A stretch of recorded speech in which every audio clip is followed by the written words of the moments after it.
hello' বন্ধুসকল আজি আমি হলিডৰ এখন ৰোমান্টিক আৰু ৰিয়েল লাইফ লাভ ষ্টৰী থকা এখন ফিল্ম অসমীয়াত এক্সপ্লেইন কৰিম এই ফিল্মৰ কাহিনীত এগৰাকী মহিলাৰ সৈতে প্ৰেম কাহিনীকে দেখুওৱা হৈছে তেওঁৰ নাম আছিল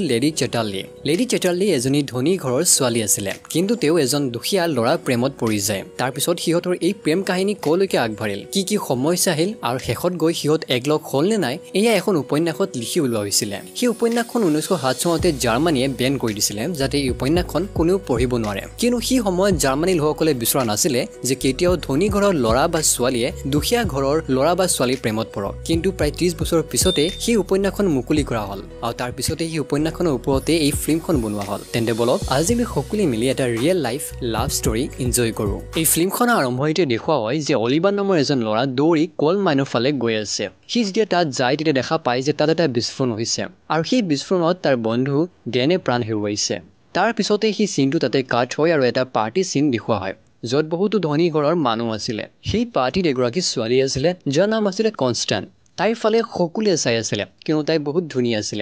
কিন্তু সেই সময়তে তাত ক্লিফৰ্ড নামৰ এজন ল'ৰা আহে তেওঁ এজন আৰ্মি অফিচাৰ আছিল লগতে সেই কইল মাইনখনৰে তেওঁ মালিক আছিল তেতিয়া ক্লিফৰ্ডে আহি কনষ্টেন্টৰ লগত বহুত কথা পাতে তেতিয়া কনষ্টেন্টে কয় যে তাই নিজৰ ভণ্টি আৰু নিজৰ এজন ভাল বন্ধুৰ লগত এই পাৰ্টিলৈ আহিছে তেতিয়া দেখুওৱা হয় যে ক্লিফৰ্ড আৰু কনষ্টেন্টে ডান্স কৰে কিন্তু সেই সময়তে দেখুওৱা হয় যে ডেকেনে সেয়া দেখি বহুত খং কৰে কিয়নো ডেকেনে আচলতে কনষ্টেন্টক ভাল পাইছিলে কিন্তু সেই চিনটো তাতে কাট হয় আৰু তাৰ পিছতে দেখুওৱা হয় যে ক্লিফৰ্ড চেটাৰ্লিয়ে কনষ্টেন্টক বিয়া পাতিছে আৰু এতিয়া কনষ্টেন্টৰ নাম লেডি চেটাৰ্লি হৈ পৰিছে বিয়াৰ পিছতেই সিহঁতৰ হানিমুন পিৰিয়ড আছিলে আৰু সেইবাবে সিহঁতে দুয়ো এজনে আনজনক বহুত মৰম দিয়ে কিন্তু সেই সময়তে এটা খবৰ আহে যে ইংলেণ্ড আৰু জাৰ্মানীৰ এতিয়া যুদ্ধ হ'ব সেইবাবে তেতিয়া ক্লিফৰ্ড সেই যুদ্ধখনৰ বাবে ওলাবলগীয়া হয় কিয়নো সিও এজন আৰ্মি অফিচাৰ আছিলে কিন্তু যুদ্ধলৈ যোৱাৰ পিছতে ক্লিফৰ্ডৰ লগত এটা এক্সিডেণ্ট হয় আচলতে সেই এক্সিডেণ্টৰ পিছত তাৰ কঁকালৰ তলৰ অংশখিনি একেবাৰে কাম নকৰে আৰু সি যেতিয়া যুদ্ধৰ পৰা ঘৰলৈ উভতি আহে তেতিয়া কনষ্টেন্টে ক্লিফৰ্ডৰ এই অৱস্থা দেখি বহুত বেজাৰ হৈ পৰে তেতিয়া দেখুওৱা হয় যে ক্লিফৰ্ডৰ ঘৰৰ ভিতৰত সোমোৱাৰ পিছত কনষ্টেন্টৰ মুখখন দেখি ছুইচাইড কৰিবলৈ ওলায় কিন্তু সেই সময়তে তাত কনষ্টেন্ট আহি পৰে কনষ্টেন্টে কয় যে মই তোমাৰ লগত সদায় থাকিম তুমি একো চিন্তা নকৰিবা মই তোমাক এতিয়াও ভাল পাওঁ কনষ্টেন্টৰ এই কথা শুনি ক্লিফৰ্ডৰ বহুত ভাল লাগে আৰু সি ভাবি পেলাই যে সি যিমান সময়লৈকে এনেকৈ পাৰে জীয়াই থাকিব আনফালে দেখুওৱা হয় যে অলিভাৰ নামৰ সেই ল'ৰাজনে সেই কল মাইনতে বহি আছে কিয়নো তাৰ চাকৰি গুচি গৈছে তাৰ পিছতে সি ক্লিফৰ্ডৰ ওচৰলৈ আহে যাতে সি নতুনকৈ চাকৰিত জইন কৰিব পাৰে তেতিয়া ক্লিফৰ্ডে গম পায় অলিভাৰে আগতো তাৰ তাতেই কাম কৰিছিলে আৰু সেইবাবে এইবাৰ ক্লিফৰ্ডে অলিভাৰক নিজৰ চৰাইবোৰ কেয়াৰ কৰিবলৈ ৰাখিছিলে দেখুওৱা হয় যে তাৰ পিছতে কনষ্টেন্ট আৰু ক্লিফৰ্ড জংঘললৈ যায় তাত কনষ্টেন্টে অলিভাৰক দেখা পায়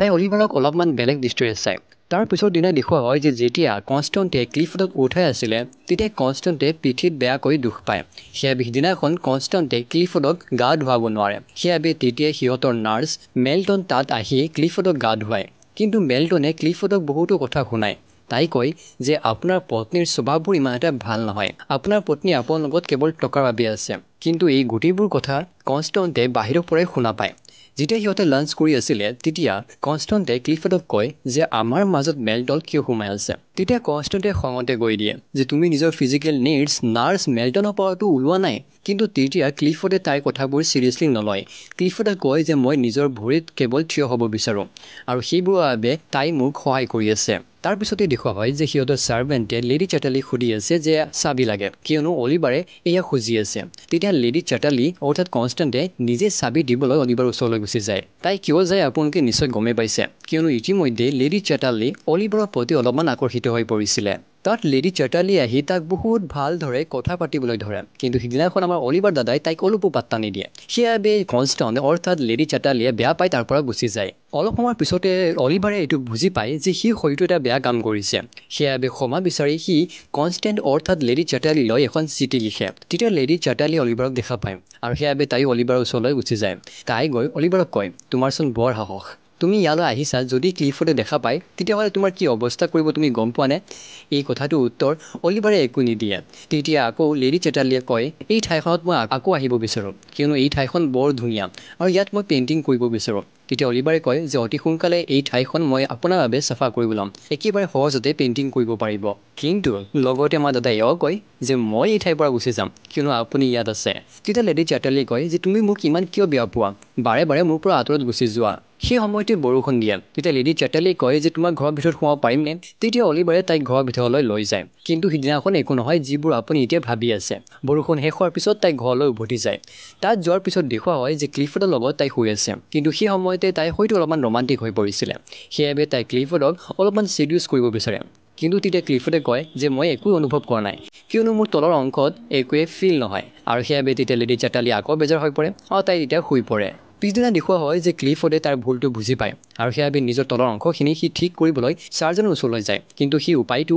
আনচাকচেছফুল হয় তেতিয়া ক্লিফৰ্ডে বহুত জোৰে কান্দি দিয়ে কিন্তু আনফালে দেখুওৱা হয় যে লেডি চেটাৰ্লি আকৌ অলিভাৰৰ ওচৰলৈ গৈছে তাই গৈ প্ৰথমতে কথা পাতে আৰু তাৰপিছতেই সি চৰাইবোৰ চুবলৈ আৰম্ভ কৰে তেতিয়া অলিভাৰক তাই এটা চৰাই দিবলৈ কয় আৰু সি সহযোগতে তাই অলিভাৰৰ হাতখন ধৰি লয় আৰু তাৰপিছতে তাই ইম'চনেল হোৱাৰ নাটক কৰে কিন্তু এইবাৰ এয়া দেখি আমাৰ অলিভাৰ দাদাক গলি যায় আৰু তেতিয়া সিহঁত দুয়ো হাক কৰে তাৰপিছতে দেখুওৱা হয় যে অলিভাৰে লেডি চেটাৰ্লিক ঘৰৰ ভিতৰলৈ লৈ গৈছে তাত লেডি চেটাৰ্লিয়ে যি বিচাৰি আছিল সেয়া অলিভাৰৰ লগত কৰে আৰু ইয়াৰ পিছৰে পৰা সিহঁতৰ এই প্ৰেম কাহিনী লাহে লাহে আৰম্ভণি হয় কাহিনীটো যদি এতিয়াই ভাল লাগিছে নিশ্চয় এটা লাইক কৰিবলৈ নাপাহৰিব কিয়নো আপোনালোকে লাইক বহুত কম কৰে দেখুওৱা হয় যে প্ৰত্যেক দিনা লেডি চেটাৰ্লি অলিভাৰৰ ওচৰলৈ আহে আৰু সিহঁত দুয়ো প্ৰেম কৰে কিন্তু তাৰ মাজতে এদিনাখন মিছ বল্টেন যিগৰাকী নাৰ্ছ হয় সেই নাৰ্ছগৰাকীৰ লগতে লেডি চেটাৰ্লিয়ে কথা পাতে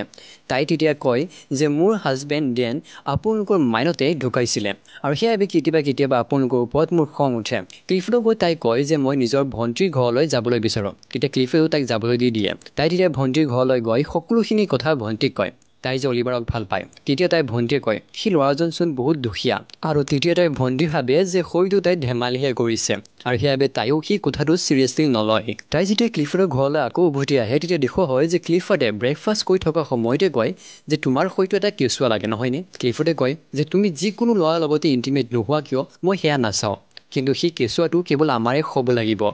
এয়া শুনি লেডি চেটাৰ্লিৰ বহুত খং উঠে তাৰপিছতে তাই অলিভাৰৰ ওচৰলৈ যায় আৰু আকৌ সেই কামবোৰে কৰে অৰ্থাৎ সিহঁতে প্ৰেম কৰে বুজিটো পাইছেই তেতিয়া অলিভাৰে কয় যে তুমি দিন ৰাতি মোৰ ঘৰলৈ আহি থাকা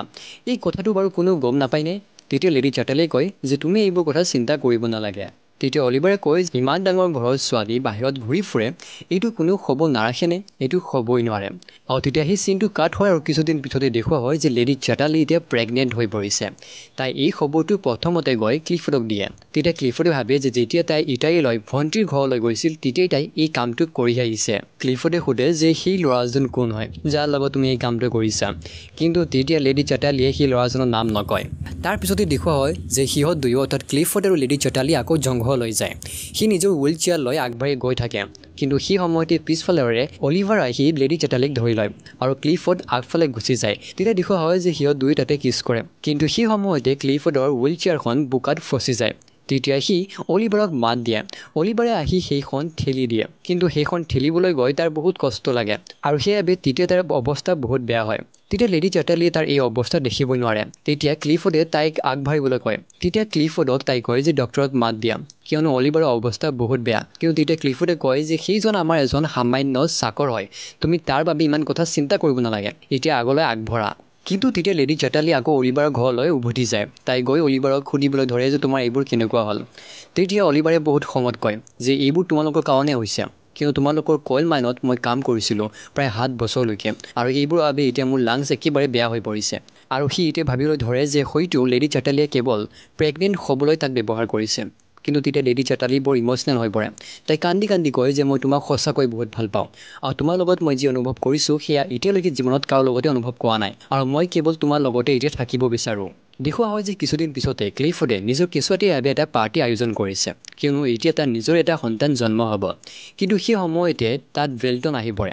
ভেল্টনে ক্লিফৰ্ডক গোটেইবোৰ কথা কৈ দিয়ে যে লেডি চেটাৰ্লিৰ গৰ্ভত যিটো কেঁচুৱা আছে সেই কেঁচুৱাটিৰ দেউতাক হ'ল অলিভাৰ এই কথাটো শুনি ক্লিফৰ্ডৰ বৰ দুখ লাগে কিন্তু সেই সময়তে লেডি চেটাৰ্লিও তাত আহি পৰে লেডি চেটাৰ্লিয়ে কয় যে তুমি এইবোৰ কথা কেনেকৈ গম পালা তেতিয়া ভেল্টনে কয় যে মই আপোনালোকৰ পৰা প্ৰতিশোধ ল'ব বিচাৰিছিলোঁ আৰু মই আপোনাক আগৰে পৰা ফ'ল' কৰি আছিলোঁ যে আপুনি ক'লৈ যায় কি কৰে আৰু মোৰ হাজবেণ্ডে আপোনালোকৰ কল মাহঁতে কাম কৰি প্ৰাণ হেৰুৱাইছিলে আৰু সেইবাবে মই আপোনালোকৰ পৰা প্ৰতিশোধ ল'ব বিচাৰোঁ তেতিয়া ক্লিফৰ্ড তাৰ পৰা গুচি যায় কিন্তু সেই সময়তে লেডি চেটাৰ্লিয়ে ভেল্টনক কয় যে মই তাক বহুত ভাল পাওঁ অলিভাৰে হয়তো তোমাক এই কথাবোৰ কৈছে নহয়নে কিন্তু তেতিয়া ভেল্টনে কয় যে নহয় এইবোৰ কথা অলিভাৰে কোৱা নাই আৰু হয়তো সি মৰি গ'লেও এইবোৰ কথা নক'ব তেতিয়া লেডি চেটাৰ্লিও বুজি পায় যে অলিভাৰে তাইক কিমান ভাল পায় তেতিয়া তাই দৌৰি অলিভাৰৰ ওচৰলৈ যায় তাই গৈ তাক হাক কৰে আৰু কয় যে বলা এতিয়া ক্লিফৰ্ডক গৈ আমি সকলোবোৰ কথা কৈ দিওঁ সিহঁত ক্লিফৰ্ডৰ ওচৰলৈ যায় আৰু সকলোখিনি কথা কয় ক্লিফৰ্ডে লেডি চাৰ্টাৰলিক অলিভাৰক এৰিবলৈ দিয়ে কিয়নো এতিয়া সিহঁতৰ তাত কিছু আছে আৰু এতিয়া সিহঁতৰ আৰু একো প্ৰয়োজন নাই কিন্তু সেই সময়তে ক্লিফৰ্ড আৰু অলিভাৰৰ মাজত বহুত মুখে মুখে কাজিয়া হয় আৰু তেতিয়া দেখুওৱা হয় যে লেডি চাৰ্টাৰলিয়ে ক্লিফৰ্ডৰ পৰা ডিভৰ্চ লৈ লয় আৰু তাৰ পিছতে অলিভাৰৰ লগত তাই গুচি যায় আৰু ক্লিফৰ্ড অকলশৰীয়া হৈ পৰে আৰু এনেকৈ এই ফিল্মখনৰ অন্ত পৰে কিন্তু উপন্যাসত এই কাহিনীটোৰ শেষ অলপমান বেলেগ ধৰণে হৈছে সেই উপন্যাসত লিখা হৈছিল যে লেডি চাৰ্টাৰলিয়ে ক্লিফৰ্ডৰ পৰা ডিভৰ্চ নাপায় আৰু ডিভৰ্চ নোপোৱাৰ পিছতো তাই অলিভাৰৰ লগত গুচি যায় আৰু এনেকৈ অলিভাৰৰ লগত তাইৰ কেতিয়াও বেয়া নহয় আৰু সেইবাবে জাৰ্মানী লোকসকলে সিহঁতৰ এই প্ৰেম কাহিনীটো ভাল পোৱা নাছিল বাবে এই উপন্যাসখন বেন কৰা হৈছিলে তেনে বন্ধুসকল কেনেকুৱা লাগিলে এই ষ্টৰীটো নিশ্চয় কমেণ্ট কৰিব নাপাহৰিব আজি ইমানখিনিয়ে টাটা বাই বাই